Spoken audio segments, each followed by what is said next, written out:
Guys, how's it going? And welcome back to another race reaction for the 2022 season. And today, obviously, we're talking about the Emilia Romagna Formula One Grand Prix. And yeah, it was okay. There were some interesting moments in there, and then there was a few sort of dull moments as well. It definitely, I think, is the worst race we've had so far this season, mainly down to the track, but I thought the mixed, weather was going to spice it up a bit. I mean, we did get some interesting moments, which we'll obviously get into, but yeah, for the most part, I'm a little bit disappointed, if I'm honest, but nevertheless, let's get into the race reaction. So, I think there's only one team we've got to start with, and that is Red Bull. Absolutely pissed on Ferrari's parade at Imola. Obviously, the home support for Ferrari, and yeah, it was a dominant performance from Red Bull. Max Verstappen obviously taking the qualifying on the Friday, the pole position on Friday, and won the sprint race as well, just at the skin of his teeth at the end of the last few races, and then obviously went on to win the Grand Prix in a dominant fashion. Didn't even look behind him once, I don't think. And yeah, it was just an absolute dominant performance from Max Verstappen. Sergio Perez as well, finishing in second, a 1-2 for Red Bull, and that's pulled them straight back into the Constructors' Championship as well. So yeah, really, really good job from Red Bull. But yeah, apart from that, there's not really much else to say on them, really. There was a little moment where Perez came out behind Leclerc after they pitted for their second stop, going for the fastest lap. And Perez got back past Leclerc. And that was pretty much it, really. And then Leclerc was obviously chasing him down. And then we obviously knew what happened after that. But I won't talk about that just yet. But yeah, no, not much else to say on Red Bull. Just absolutely dominant. So fair play. So next up, we'll talk about McLaren then. And Lando Norris managed to get a podium in Imola once again. Obviously, he got the podium last year and had a really good race, but this time it was a little bit luck. But, in Formula One, you have to be there to pick up the pieces sometimes, and that's exactly what McLaren did. But even before that, even without the podium, I think McLaren could be very happy with their weekend. Both getting both cars into Q3 and did well in the sprint as well. I think they qualified 5th and 6th. So yeah, really, really good job from Lando Norris. Daniel Ricciardo, however, didn't have a good weekend, and he ended up in 18th place and completely last because he had contact with Sainz at the beginning of the race, put Sainz completely out of the race, and then that ruined Ricciardo's Grand Prix completely, really. I think he boxed for a new front wing, so obviously he had contact with Sainz after he spun round. And then, yeah, just didn't really have the pace to come back through the field, unfortunately, which is a shame because, like I said, McLaren had a pretty good weekend, and it was a shame to not see Ricciardo up there as well, and, obviously give McLaren more points. But, yeah, a weekend to forget for Ricciardo. So we've had one good driver at McLaren and one bad day for another driver. And it was a similar story at Mercedes as well. George Russell had a brilliant race, got up to about, I think, P6 at the start of the Grand Prix. And then, yeah, just had the pace to stay up there. He looked really comfortable until Bottas started chasing him down at the end. And then, obviously, again, got lucky with Leclerc spinning out. But, yeah, a really good job from Russell. He finished in 4th. And Lewis Hamilton, I mean, it was a completely different story on the other side of the garage. Just stuck behind Gasly the whole race and just couldn't get past. Like, he had DRS, and obviously I thought as soon as the FIA allowed DRS to happen, it was going to open up a bunch of opportunities, but it just didn't. It just made everyone in this, it certainly made the people in the midfield behind, like Tsunoda, just unable to overtake, and it was just a real frustrating moment, not just because I'm a Lewis fan, but also because it was just getting to a point where, like, come on, someone's got to make an overtake sort of thing. Even Gasly was struggling to get past Albon. But yeah, really, really difficult day for Lewis, and I don't know what's going on with him at the moment, but he is just not in the mindset, and I don't think it's just down to the car. I mean, I think I mentioned it before in previous race reactions. Even in Saudi, he came out and said, my mentality is just not in it, and I don't know if it's just down to that or what. It's just not the Lewis that we're used to seeing, especially in changeable conditions. He's normally a really good driver in these sort of conditions, but just had no pace. Couldn't even get past on the straights. And I know Mercedes straight line speed isn't the best, but it's not that bad because obviously we saw George overtake Magnussen, for example. So yeah, not a good day for Lewis, and again a weekend to forget for him as well. Again, another driver who had a good day and another driver who had a bad day was Bottas. and Zhou Guanyu. So Bottas finished in 5th place. Like I said, was chasing George right down to the end. I think George's tyres were gone off the cliff, but Bottas had been saving his a little bit more, I think. But yeah, chased him down. Literally, the gap was about 5/10 every lap before they went over the DRS line. Got close, but again, just a lot of people struggling to get past. And obviously, you know, the track was wet on the outside, on the inside, and the only dry line sort of for majority of the race was the racing line. And as soon as you go to the inside or the outside, you're on the wet stuff, and obviously then that completely ruins your momentum with grip and everything. But nevertheless, a great result from Bottas, and more points for Alfa Romeo. Like, who would have believed it? Like, Alfa Romeo having such a good season so far, so it's really good to see. And Guan Yu Zhou, we didn't really see anything of him, really. 15th place and out of the points. Yeah, not really much else to say on Guan Yu Zhou. He actually did have the spin in the sprint, contact with Gasly, I think it was. And yeah, he started from the pit lane, but yeah, didn't really have any pace, didn't really see anything of him, so yeah. Here we go then, Ferrari, Charles Leclerc, like I've mentioned already. First of all, got a really bad start, actually fell behind Lando Norris at the beginning, so he ended up in 4th, got back behind, got in front of Lando, and then for majority he was just sort of managing his tyres. Obviously we saw from the sprint that Ferrari were really struggling with their tyres, and then obviously, like I said, he pitted for a second pit stop on the soft, going for the fastest lap. Then Red Bull responded as well.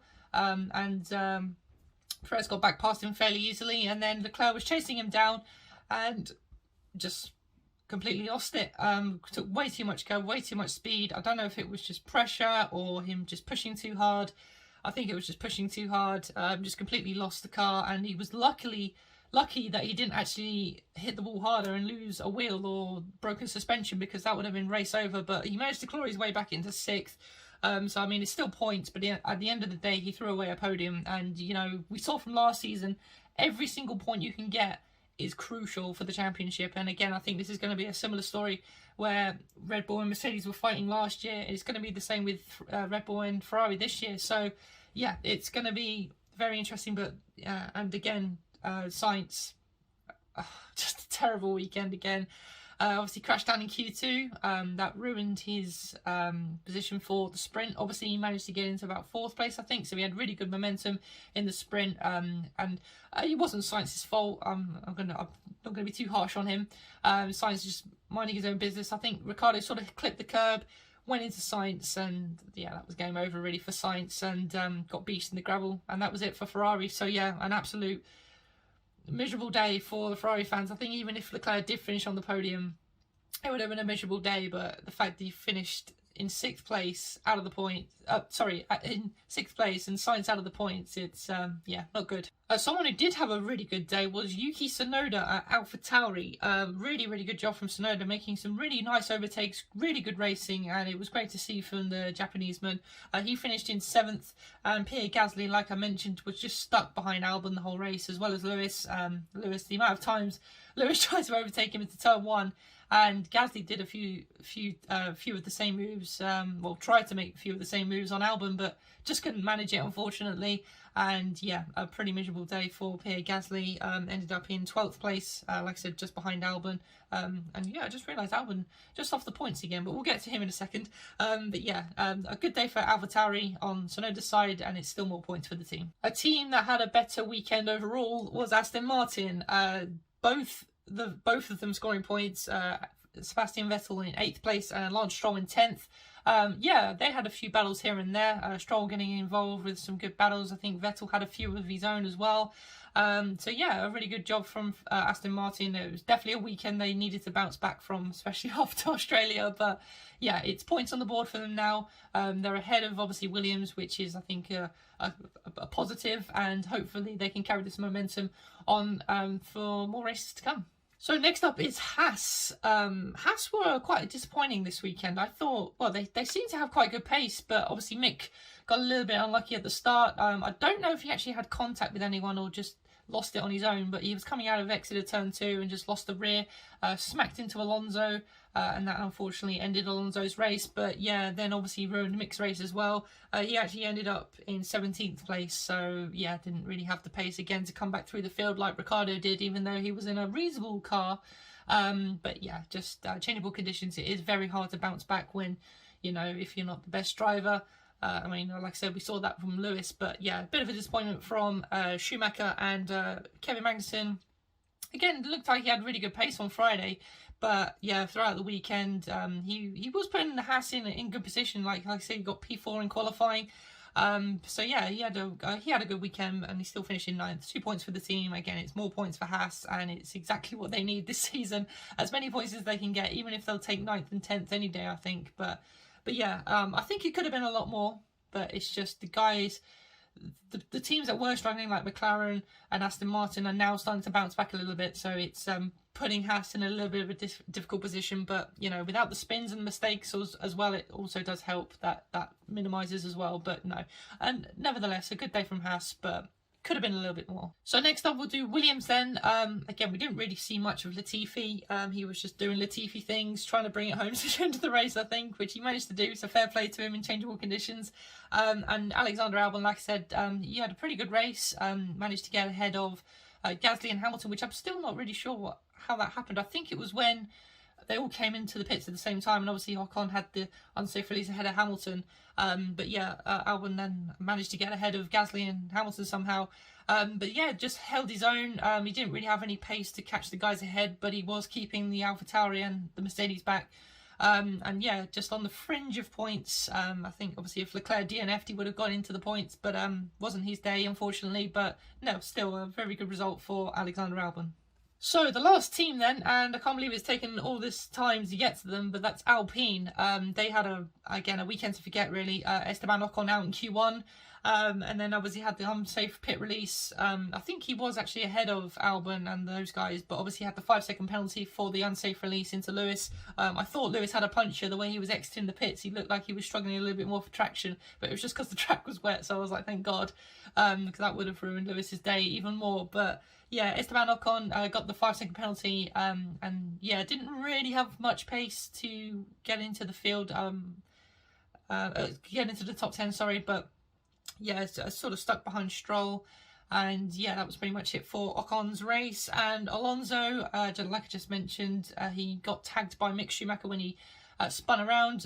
The side pod on lap 6, I think it was, completely just ripped off the part of the side pod, and then unfortunately that just meant he had no downforce, no pace, and yeah, the car was ruined, so he had to retire on lap 7, and that is it for Alpine. So yeah, not a good weekend for them, especially after they looked so promising in Australia. So there we go, guys, that is it for the race reaction for the 2020 Emilia Romagna Grand Prix. And like I said, I think it was a bit disappointing. I think I don't know if the FIA should have, you know, brought out the DRS a lot sooner, because the track was drying up quite quickly, and I think the conditions were suitable enough for DRS, and whilst everyone's tyres were fresh, I don't know if that would have made a difference, I'm not sure. But even in the end, when they did release DRS, for the people in the midfield, like I said, between sort of Ocon and Hamilton, it was just a DRS train, but some of the other people were managing to get past. But yeah, nevertheless, there were some good talking points, and yeah, still a really good fight for the championship, and Red Bull have brought themselves, like I said, right back into it. It's unbelievable. So yeah, really going to be interesting to see what happens for the rest of the season. Obviously, we've got a brand new track coming up in Miami, so that's going to be really exciting. I think that's another 2 weeks' time, so yeah, gotta wait for that, unfortunately. So yeah. But nevertheless, guys, if you have enjoyed this video, please do give it a thumbs up. Let me know, as always, your thoughts in the comment section of everything that happened in the race. Do you agree with my points? Do you not? Please do subscribe so you never miss out on any of my videos. And I will see you all again in the next one, guys. Take care.